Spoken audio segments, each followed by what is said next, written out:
Ladies and gentlemen, federal employees, today we're talking about the key perks, the key benefits of having unused sick leave, unused annual leave when you retire, the benefits you get for having those on the books, and ways that you can make sure you don't waste any hours. Because there's lots of things, if you just don't know what you're doing, you may have many hours just being wasted away that you don't get any benefit for. So that's what we're going to dive into today. If you are a federal employee and you're new to the channel, welcome. So good to have you. My name is Dallin Haas. I'm a financial planner who serves feds that are retiring every day, and I love it. So let's talk about sick leave and annual leave. So they work differently from each other, by the way. So let's start with annual leave, then we'll jump over to sick leave. Annual leave is, in my opinion, certainly the more valuable of the two, and this is why.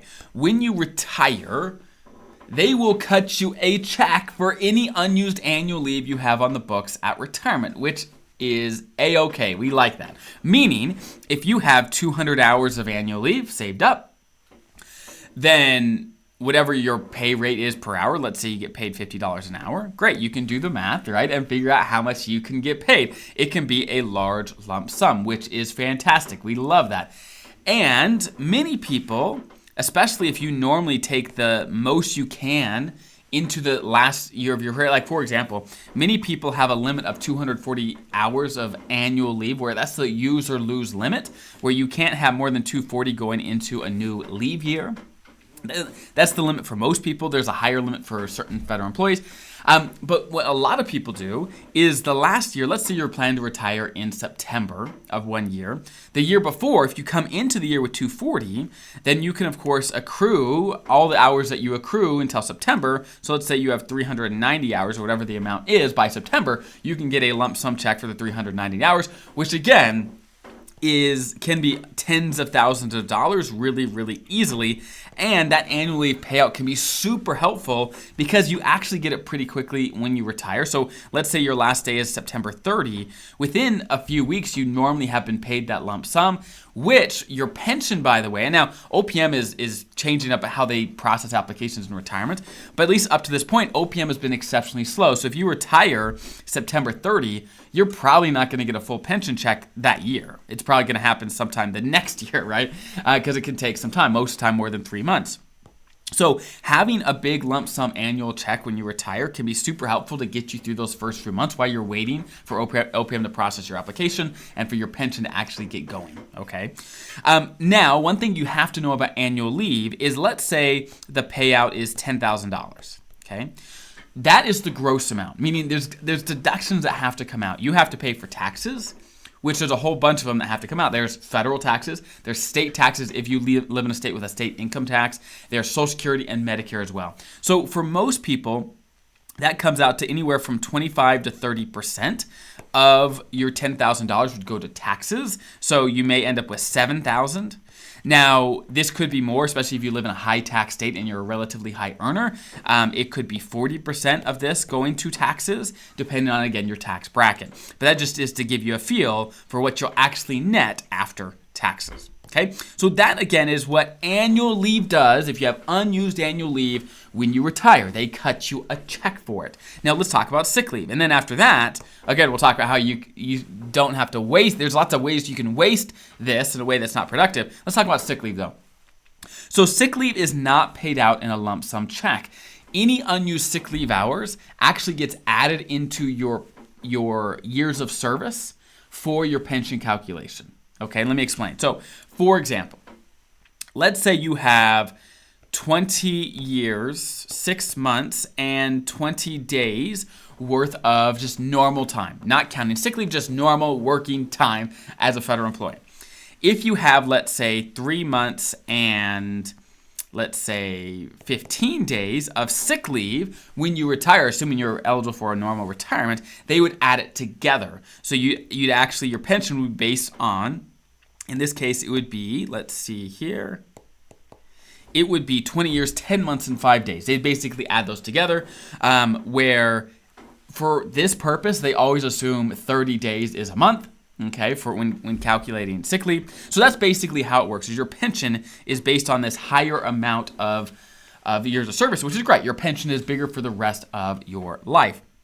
Now, what we found, long story short, is that it's actually pretty rare for sick leave to increase your pension by too much. It'll do some. The more you have, of course, the more it'll do.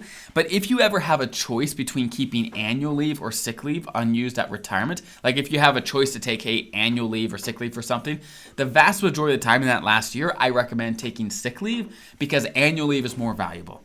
Okay, and you can run the numbers yourself, but long story short, that's just how it is. Okay, that's just how it is. Annual leave is more valuable. Sick leave is valuable. It's just not as valuable as annual leave. Okay, now, when it comes to sick leave, just to give you an idea of how much your hours may be worth, about 2,000 hours is a year's worth. So if you have 2,000 hours, that would add a year to your years of service for your pension calculation. So about 1,000 hours is 6 months, about 500 hours is 3 months, etc., etc., okay? That'll give you the ballpark. Now, if you want to know exactly how much it's worth, if you just look up sick leave conversion chart, just Google that, you'll find the chart will show you exactly how it works, but that's the rough idea, okay?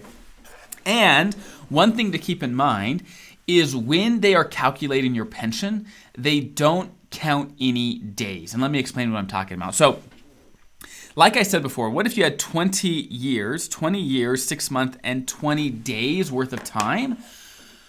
Once they add in your sick leave, so 3 months and 15 days in my example, if there's any extra days less than 30 that are left over, they actually drop off. They go away. You don't get any credit for it at all, okay? So it'd be a shame if 20-some hours or 20-some days of working history didn't get added to your pension at all. So if you're able to game the system at all, what you'd want to do is just make sure between your normal years of service and your years of service added from your sick leave, it comes out to as close to full months as possible. Because again, they only count full years and full months to calculate your pension. Any extra days get dropped off at the end, okay? So you'd have to do the math on how much sick leave you have and how much that would add, but you want to get close to have no extras. Now, you may want to have a few extra days extra just to give yourself some wiggle room, but that's the idea, so that you don't waste any days when it comes to your sick leave. Now, there is actually another way that when you retire, if you pick the right retirement date, you won't waste any hours as well. And let me explain what I'm talking about. So, as you know, you have pay periods, right? It's 2-week pay periods for most people. And your leave, your annual leave and sick leave doesn't actually accrue throughout the pay period. It only accrues at the end of a pay period, okay? So what that means is if you retire in the middle of a pay period, you don't actually accrue any annual or sick leave for that last week or whatever it is, right? So this isn't a huge deal, but again, if you're trying to get every last hour, every last cent out of the government, this is a way to do it. Basically, if you pick a retirement date that is the end of a pay period, that would mean that you would accrue that last pay period worth of annual leave and sick leave that you normally would. But again, if you leave before the end of the pay period, you wouldn't accrue the annual leave or sick leave for that last pay period. Okay, so that would mean that you wouldn't give up any annual leave or sick leave when you retire. So I hope that's helpful. Hopefully, I give you an idea of how they are treated when you retire and how to get the most out of them. If you have any questions, again, put in the comments below. We've got an incredible community here of retirees and active federal employees that help each other. So put it down in the comments, and I'm sure someone will help you out, answer your questions. Have a great day, and we'll talk soon. Bye-bye.